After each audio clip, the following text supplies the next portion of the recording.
Hey everybody, welcome back to another QGIS tutorial here on GIS with Skip.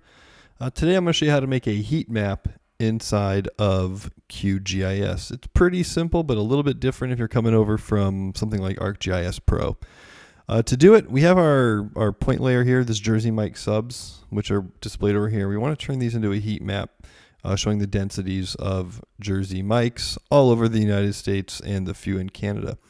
To do that, we're just going to right click on the layer and we're going to go down to Properties.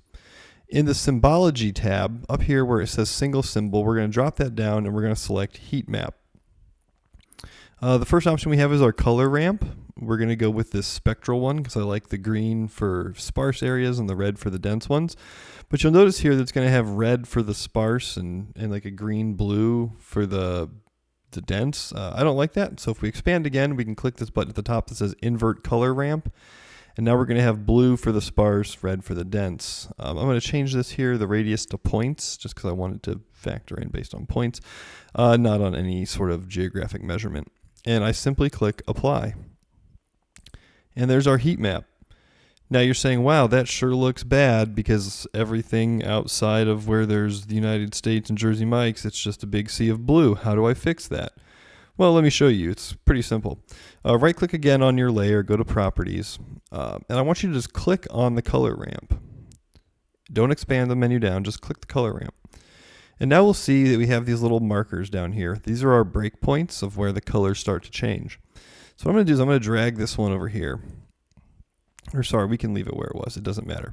I'm going to click the breakpoint down here at 0. This is going to be where we're going to change the color of the lowest possible value, which is in this case 0. And I'm going to take the opacity of it. I'm going to drag it all the way down to 0, meaning just let me see through that color when it's 0. I click OK, I click Apply, and there we are. Now we have an actual heat map of all the Jersey Mikes, but I can still see the base map below it. So that's how you create a heat map in QGIS. If you enjoyed this video and liked it, please feel free to click the like button. If you have any comments, questions, concerns, drop those in the comments below. I will do my best to answer any of your questions. And if you got anything out of this video whatsoever or just feeling generous, please click that subscribe button. It's a nice free way to support the channel. I'll see you all next time.